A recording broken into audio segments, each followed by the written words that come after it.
We have some very important news for John Kerry. He wanted us to pass this on. It is our scriptural responsibility. I wanted to squeeze this in today just in case. You know, we're so close to Sunday. It's like we're still in church, isn't it? And so I wanted to make sure that you understand our scriptural responsibility to the Muslim world. Our fates are inextricably linked on any number of things that we must confront and deal with in policy concepts today. Okay, stop for a second. Hang on just a second. So he's talking to the Muslim world now. Out of all the things that could be going on, our faiths are intertwined. We are linked scripturally. What is it we should be worrying about right now? We have ISIS happening. We have beheadings going on. Did you see the outrageous picture? It's up on the Blaze. The newborn baby that was born and then put into like a bomb suit. An ISIS, little ISIS uniform. Really frightening stuff going on. We have children holding up severed heads. What does he say we have a responsibility to protect the Muslim world against? Fates are inextricably linked on the environment. For many of us, respect for God's creation also translates into a duty. A duty. To protect and sustain his first creation. Yes. Earth. The planet. The planet. Hang on just a what? second. Okay. Wait, Earth is the planet? No, don't confuse those two. He's talking about Earth, the planet. Okay. All right. Not Earth, the Nerf. I thought Earth was the sequel to that John Travolta movie. No, it's not. No.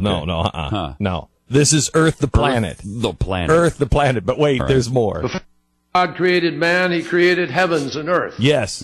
Confronting climate change. Stop. He created the heavens and then the earth. So his first creation was the heavens. Why are we not doing anything to protect the heavens? That's true, too. Why are we not? That is a very good question. And he did. And protect it for the Muslims. Yes. That's true. Yes. Not just for the Christians, but for the specifically protect the Muslims and heaven. He specifically said Earth was his first creation as well. Well, yes, he did. It's specific, so that is actually... no, heavens and earth. So maybe he did them at the exact same time. Yeah. Well, heavens. A lot of people don't know this. Also called Earth. The heavens, but not the planet. He was talking He's talking about Earth, the planet. Okay. Here I'm talking about heavens called Earth. Right. Okay. Earth, the heavens. Change is in the long run one of the greatest challenges that we face. It is climate change, and you can see this duty or responsibility laid out in scriptures. In scriptures, you can clearly, beginning in Genesis. Genesis, yes. Where it's and Muslim majority countries are among the most vulnerable. Stop just a second. Muslim majority countries are the most vulnerable. And it says that right there in the scriptures. It says it in the scriptures, clearly. and we are responsible as the West, as Americans. We have a responsibility to protect the environment for the Muslim world. Yes. Because they're the most vulnerable. That is what he's saying. And forget about the beheading. Stop with the beheading. Stop. Stop with the bloods in the street. I don't even want to hear about You know why they're beheading people?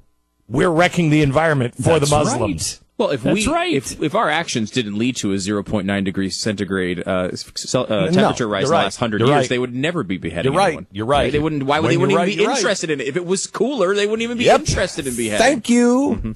If it was 82 degrees instead of 82.9, right? There wouldn't be a single beheading. No, not one. Not one. I don't know what you guys are. Are you guys? You're not being sarcastic. Oh no. Okay. No, not at all. Now that sounded sarcastic. Oh no. Back to the Bible with John Kerry.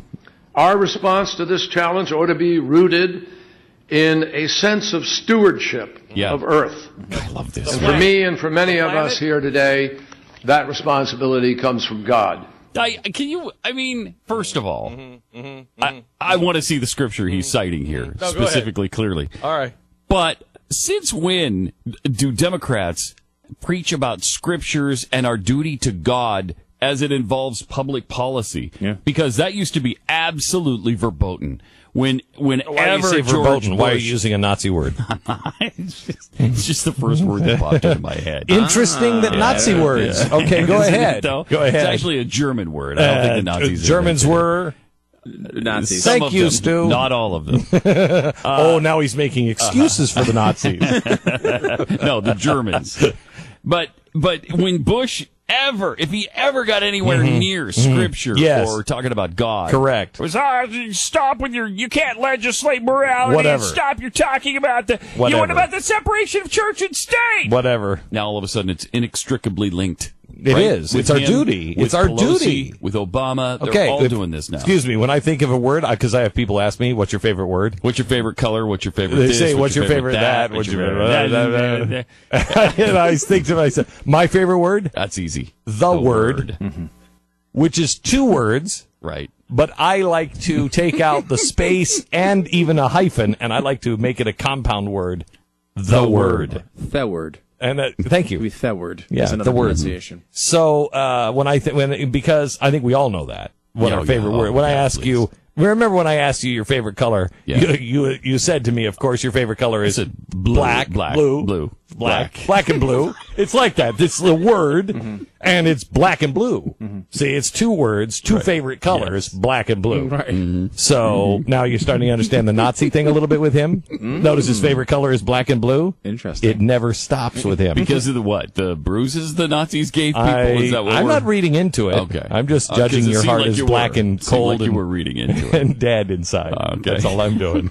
All right. Glad you're not By the judging, way, though. God's on the other line. He is so pissed at you. Pissed off. Did you use that word? Yeah. Wow. Yeah. He is like, would you tell Pat something? I don't have time right now. I'm answering some other prayers. I was going to prayers. say, that wasn't very Christ-like to use that word, but... No, but he would... I'm just using... That's what he said. Okay. And he said he's not telling you because he's so angry at you. You know what I mean? Right. It's your black and blue Nazi thing that's really hacking him off. All right. And your ability to mock Joe Kerry, or John Kerry, at... when he's talking about God. And the scriptures, telling us to protect the environment. Not for us, not for all mankind, but specifically... For the Muslims. For the Muslims. By the way, did you guys notice he seems to have a problem in the speech with the word inextricably? Yes, because he uses a P in it. Yeah, there's something Inextricably. else. Yeah, it's like it's almost out of order. It seems like maybe the syllables are out of order. Can we listen to that again? Yeah. Because he uses it twice in this. And, our fates are inextricably linked. Inextricably. Right? And he said it wrong once. Linked. He said, you say, all right, he said it wrong once, but then listen, he says it again. Later. I think he says it We'd the have same to way. listen to the whole minute to get through it. Our fates are inextricably linked. Okay. Inextricably. On any number of things that we must confront and deal with in policy concepts today. Right. Our fates are inextricably linked on the environment. Oh my gosh, he did it again. Look. He's had a lot of ketchup. What does that do? He's had a lot of ketchup. And have you ever had a lot of ketchup? I've had a lot of ketchup. Not as much as, you really? You're now all of a sudden married to the ketchup queen? No, she makes you drink that stuff by a bucket. Does she? Yeah. Okay, that's more ketchup than That's a lot of ketchup. And you start to say, it's ketchup. You look at the word. It's got P's in it. It's got T's and H's, and it's a weird, complex, strange. Sometimes K it begins with a C. Sometimes it begins with a K. Yeah, sometimes it's catsup. That's not how you say it. So how do you expect him to say inextricably? You don't expect him to say inextricably. Twice in a row. It's inextricably That's interesting. Connected to his catsup. Secretary of State, ladies and gentlemen, you got to be proud. Can we look for John Kerry saying the word inextricably in another context? Just see if he says it that way every time. Natasha, can we look for that? Inextricably. Which is that might just be a different word. Maybe maybe I don't know it. Inextricably. Okay, can I ask you another question? May I switch subjects here? I'm glad you've developed the word obsession that you I'm have afflicted with. I learned by watching That's you. Good. Okay. Don't do it. Don't do it. Because he doesn't end well. It doesn't end well. It's you remember Christmas Carol? Yes. I'm his Jacob Marley. Oh, really? I'm the chains that run around his neck right now because he's bothered by people who butcher words. Yes. His best friend. Butchers words. We've gone through a whole collection in the life of this broadcast with you. Yes. Yeah. Indeed. I'm Jack the Ripper. We treated you, to be fair, treated you the same way. We just treated John Kerry. And actually, I would be more Jack the Riper. Jack the Riper? Yeah. Okay. Just for Pat. Right. Because you're inextricably connected to Jack the Ripper. Right. Or Riper. I would pronounce it Riper. Just for you. Thank you.